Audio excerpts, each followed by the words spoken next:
All right, happy Tuesday, class. It is July the 2nd, and this is your professor, Dr. Jace Austin. And we are in our, what is this, fourth week, I believe, fourth, maybe fifth week of 7301, which is your Introduction to Information Science Technology course. And I am glad to be with you one more time. This is going to be kind of a brief check-in video. I am going to show you something very quickly in this video, but there is a particular goal of trying to keep this video under 10 minutes. So let's try it. Let's see what we can do here. Now, first things first, in order to get full credit for your discussions in this class, one thing that you do need to do is you need to not only post your own discussion prompt, but don't forget you have to have at least one response to a classmate. I've been reading discussion prompts and responses, and I think that they have been good overall. But some of you have missed points here and there for just posting your own post, but for not responding to at least one classmate. And I can tell, by the way, when Canvas lets me know when there is no response to a classmate on a particular prompt, I have to go in and check that, but there are ways to check it through Canvas, and so I do notice when there are prompts missing.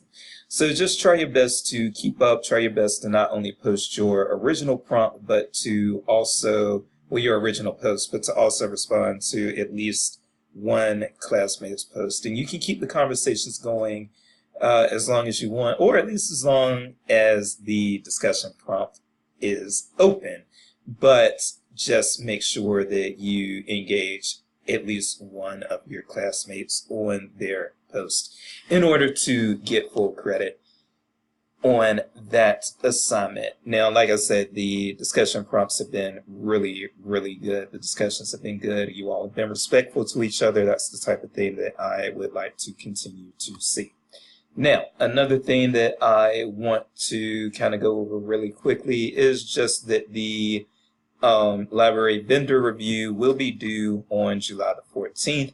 So that is coming up. I am currently grading your online database reviews. Those are being graded currently, and I hope to have them back to you soon. I believe everyone, with the exception of one person whose difficulties I am aware of already, and then everyone else has completed their online database reviews. So it's just a matter of me going in, getting those graded. So again, I will be hoping to get that completed in the coming days. And in the meantime, just continue with your readings and other obligations in the course. So with that said, the last thing that I wanted to do was, we do have a topic regarding implementing IT, library IT, as the topic for this week. I'm sorry, y'all.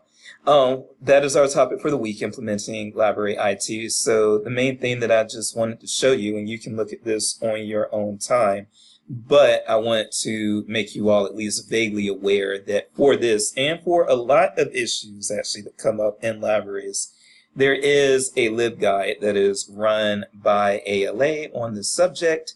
So if you wanted to view that LibGuide, it would be here.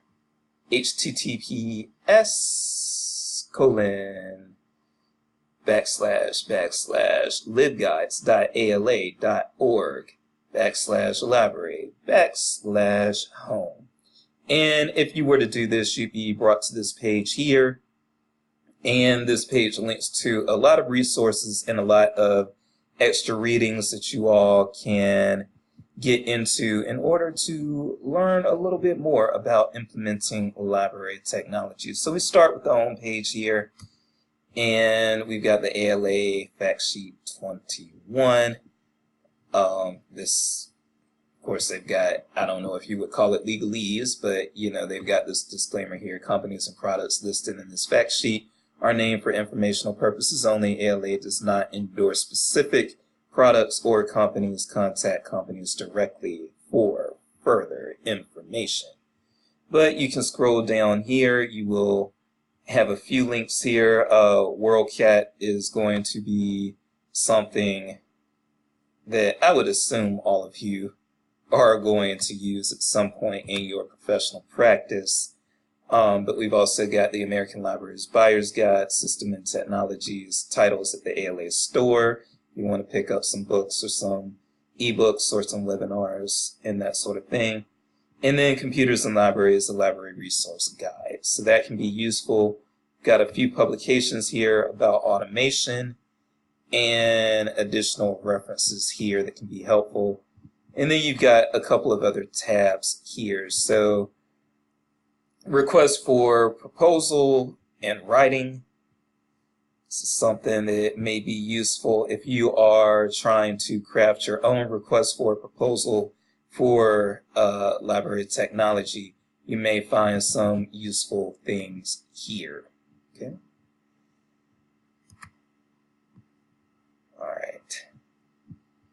Now, the radio frequency identification stuff, I'm actually not at all familiar with this stuff, and I'm not even going to pretend that I am. But again, if you wish to learn more, then this would be a tab to get you started. And there are resources available here for you all to learn further, so further beyond what the readings in the textbook can teach you. Special topics in libraries. There are a bunch of special topics. Special topics in technology. There are a bunch of special topics in technology, so this is by no means an exhaustive list, but still, open source systems are something that are becoming increasingly important in the library field. Cataloging software, for those of you who are brave enough or maybe insane enough, just kidding there, brave enough to want to become catalogers, there's some information here that you may find helpful. And then discovery services systems. This would include OPACs and some things we've already discussed in the class.